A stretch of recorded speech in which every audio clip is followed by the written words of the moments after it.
Wajadilu billati yas'an, berdialog, bertukar pikiran, ya, dengan cara atau berdebat dengan cara yang baik, cari yang terbaik. Ya.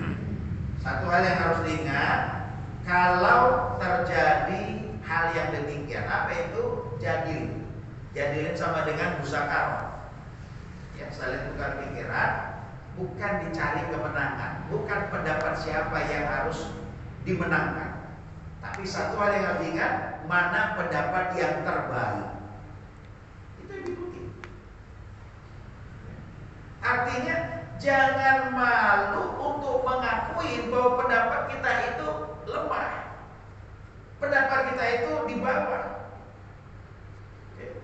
Kawan ngasih pendapat, dikeluarkan hadis lengkap dengan rawinya, lengkap dengan sanadnya. Dia keluarkan ayat Al-Quran lengkap dengan surah, ayat berapa, dibuka Al-Quran, memang benar, terima. Ini cara-cara dalam mengajak manusia untuk berbuat baik, mengajak manusia kepada jalan Allah.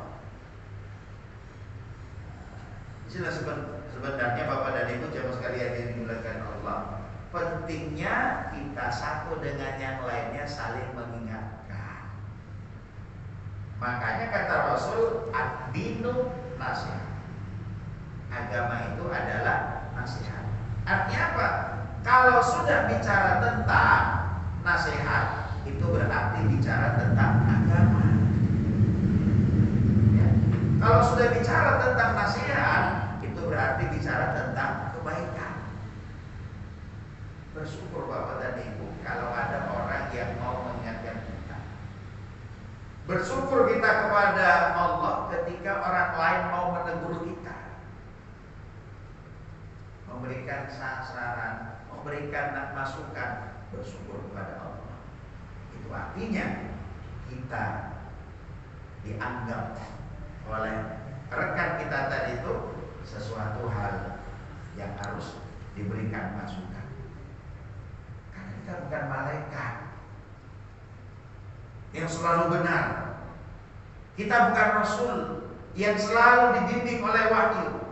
Rasul saja pun terkadang ada berbuat salah. Ya tengok bagaimana Nabi Adam berbuat salah dia. Tengok bagaimana Nabi Yunus berbuat salah dia. Apa kesalahan Nabi Yunus?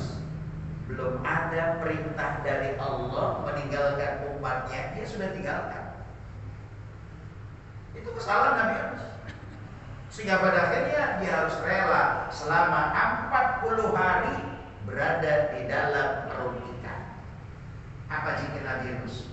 La ilaha illa anta subhanaka inni kuntu minaz zalimin.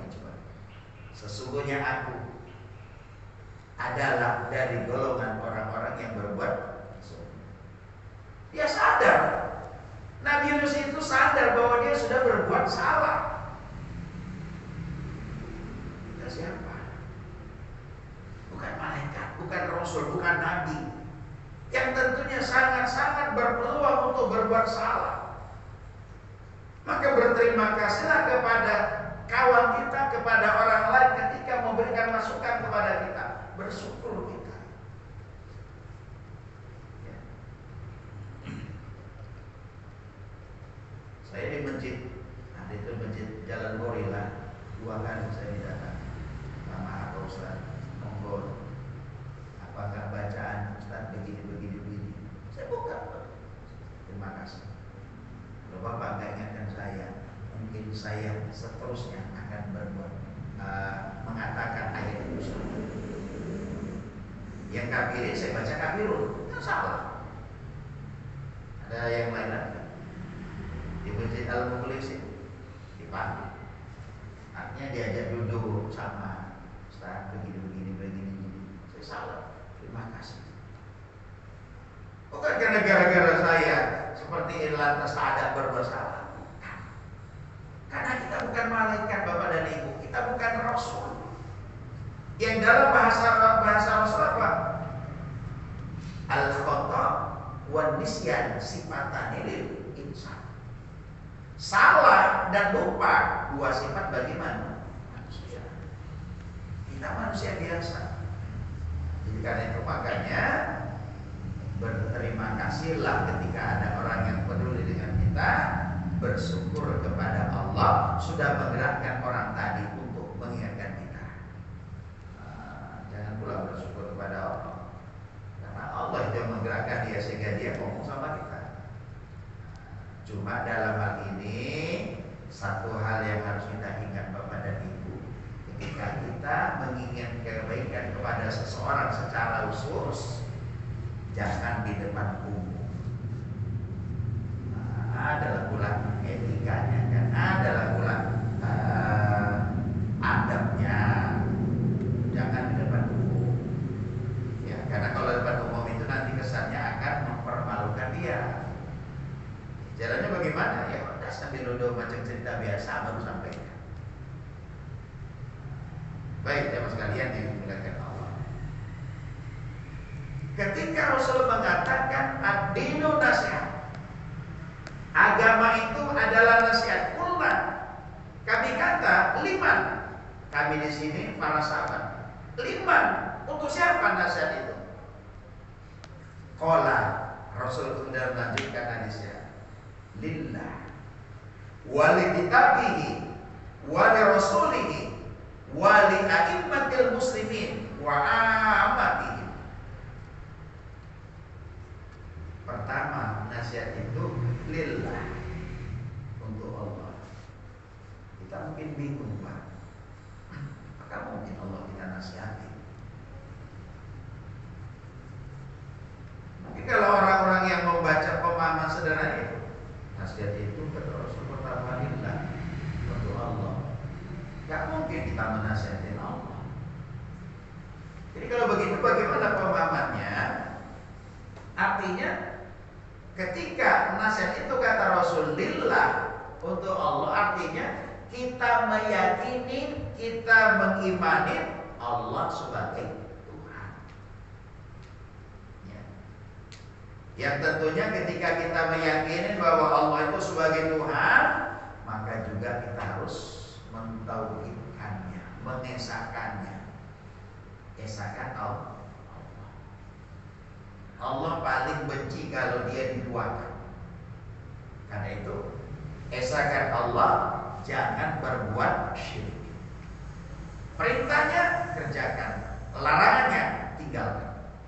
Itulah maksudnya. Dari bahasa Rasul tadi bahwa nasihat itu adalah lillah, untuk Allah. Jadi jangan salah dalam memahami. Gak mungkin kita menasihati Allah. Tapi penjelasannya bagaimana? Bahwa kita beriman, bertuhankan kepada Allah, kita mengesahkan Allah, kita mentauhidkan Allah, dan jangan kita berbuat syirik kepada Allah. Perintah Allah laksanakan. Kenapa laksanakan? Karena apapun yang Allah perintahkan kepada kita itu adalah untuk kebaikan kita. Makanya ketaatan kepada Allah, ketaatan kepada Rasul itu bersifat mutlak. Ya. Kita buka dalam ayat yang lain kan ada Allah katakan atii'u ya ayyuhalladzina amanu, wahai orang-orang yang beriman, atii'ullaha wa atii'ur rasul wa ulil amri minkum. Wahai orang-orang yang beriman, taatlah kamu kepada Allah, taatlah kamu kepada Rasul dan pemimpin di antara kamu. Kenapa taat kepada Allah dan Rasul? Ada di situ kata-kata ati'u. Tapi taat kepada pemimpin gak ada langsung. Wa ulil amri minkum. Pemahamannya sederhana Bapak dan Ibu. Kalau taat kepada Allah mutlak, perintah Allah kerjakan, perintah Rasul laksanakan, larangan Allah tinggalkan, larangan Rasul tinggalkan. Karena semua larangan Allah, larangan Rasul hanya akan melahirkan kemudaratan kepada kita. Mutlak, artinya gak ada celah untuk menolaknya. Karena semua perintah Allah dan Rasul adalah untuk kebaikan kita. Semua larangan Allah, larangan Rasul adalah untuk kemaslahatan kita. Tapi kalau pemimpin, Allah katakan tadi langsung wa ulil amri minkum. Maksudnya apa? Gak ada di situ kata-kata atiu menunjukkan apa?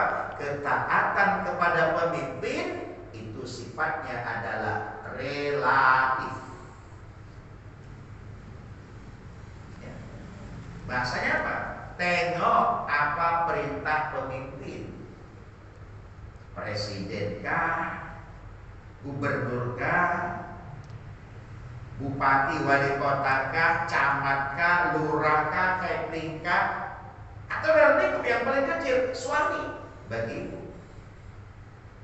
Suami itu kan kepala keluarga, berarti pemimpin. Apakah harus taat kepada suami? Tengok bagaimana kepemimpinan suami. Bagaimana bentuk perintahnya?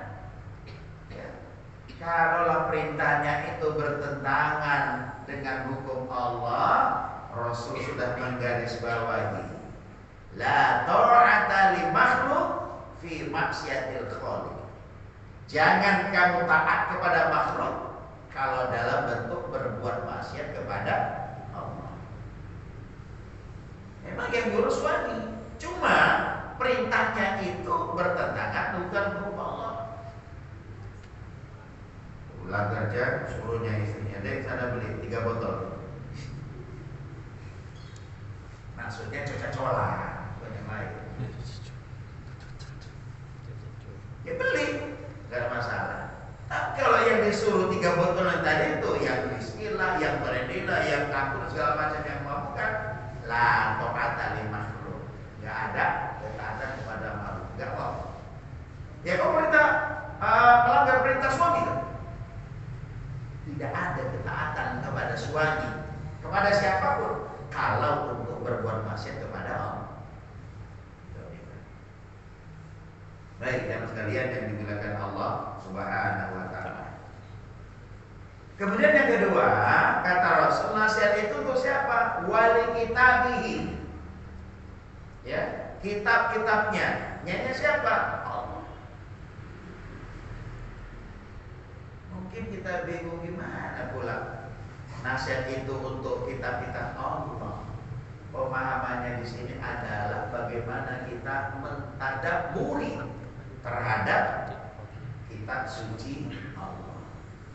Allah turunkan ke dunia ini kalau dia dalam bentuk kitab suci 4: Taurat, Zabur, Injil, Quran. Tapi yang 3 ini cukup meyakini hanya sebagai kalamullah.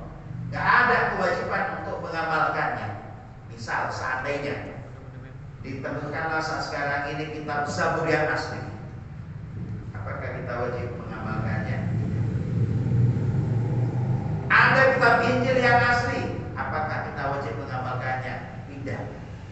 Kenapa? Karena kita suci sebelum Al-Quran itu hanya berlaku dan untuk umat nabinya saja. Tertentu masanya, waktunya. Beda dengan Al-Quran.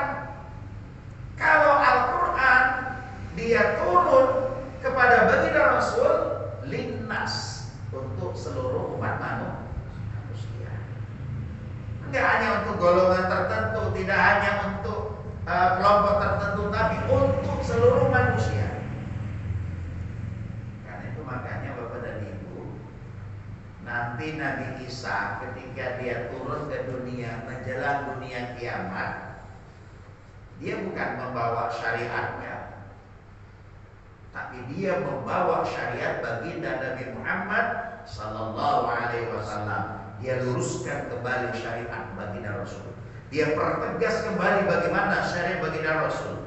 Dia jelaskan lagi bagaimana penyimpangan-penyimpangan yang sudah terjadi selama ini. Itu akan beliau lakukan. Sehingga dalam sebuah penjelasan bahwa Nabi Isa itu pada akhirnya nanti menjadi umat Nabi Muhammad. Jadi umat akhir zaman itu Nabi Isa. Dia tidak membawa atau menegaskan terhadap syariatnya, enggak. Dia tidak membawa kitab Injilnya, enggak. Tapi beliau kembali menegaskan, menjelaskan hukum yang bersumber dari Al-Quran. Jadi keberadaan kitab suci selain Al-Quran itu sudah habis masanya, waktunya. Tapi Al-Quran akan berlaku sampai dunia kiamat. Nah, tapi sebelum dunia kiamat, Al-Quran ini akan diangkat oleh Allah. Ya. Sehingga semua tulisan-tulisan yang ada, baik di dalam kitab, dalam Al-Quran, dalam kertas, atau mungkin kaligrafi di dinding, itu lenyap nanti semua. Dalam pemikiran manusia hilang. Di HP sekarang kan ada aplikasi segala macam, ada. Itu hilang semua nanti ketika menjelang dunia kiamat. Sehingga Al-Quran gak ada lagi di bumi ini. Ya. Makanya sebelum Al-Quran itu hilang, lenyap, nah, apa perintahnya tadi, nasihat tadi, bagaimana supaya kita mentadabburi Al-Quran. Pemahamannya apa? Kita pelajarin Al-Quran. Ya, lewat apa? Pertama, mempelajari. Di atasnya apa? Membaca. Di atasnya apa? Memahami. Di atasnya apa? Mengamalkan. Di atasnya apa? Mengajarkan. Itu udah level yang tertinggi, Pak, mengajarkannya. Sedangkan membacanya saja Rasul sudah katakan, iqra'ul Quran fa innahu ya'ti yaumil qiyamah syafi'an li ashabi. Baca kamu Al-Quran karena dia akan datang pada hari kiamat memberikan syafaat bagi para pembaca-pembaca baru membaca. Apalagi memahaminya, mengamalkannya, mengajarkannya. Masya Allah.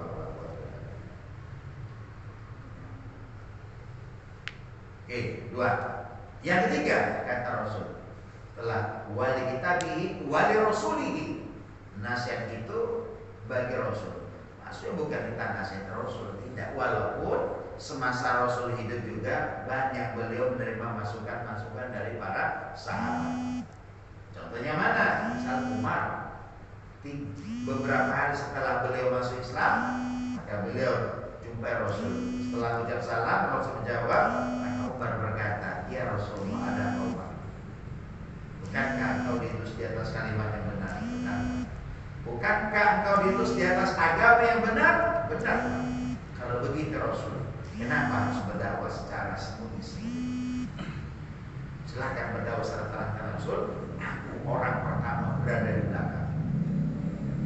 Tengok, beraninya Umar Bapak dari. Dan Rasul ternyata berjiwa besar. Nah, ini ketika kehidupan Rasul masih hidup, banyak juga diberikan masukan-masukan. Ya, misalnya juga seperti perang Khandaq. Perang Khandaq itu kan pendapat Salman Al-Faris. Dia bukan orang Muhajirin, dia bukan golongan Ansor, dia orang Persia. Sahabat yang lain mengusulkan begini, begitu segala macam.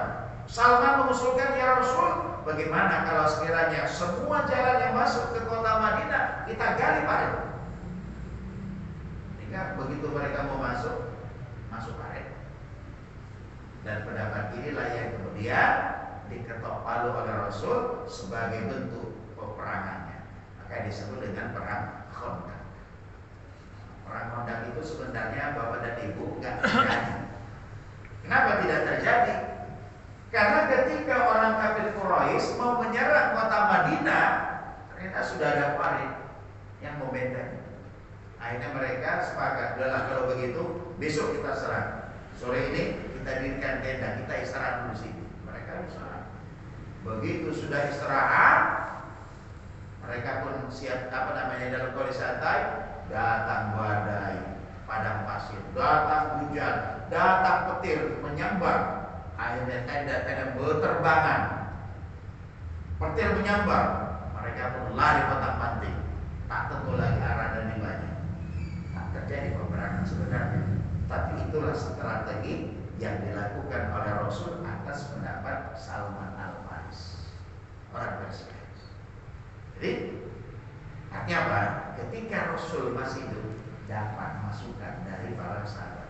Tapi maksudnya di sini yang dalam bahasa Rasul tadi wali rasulihi, nasihat itu bagi Rasul maksudnya apa? Kita sebagai umatnya beriman kepada beliau, ya, meyakini dengan apa yang dibawa dan kemudian mengamalkan apa yang diperintahkan. Itu maksudnya. Oke.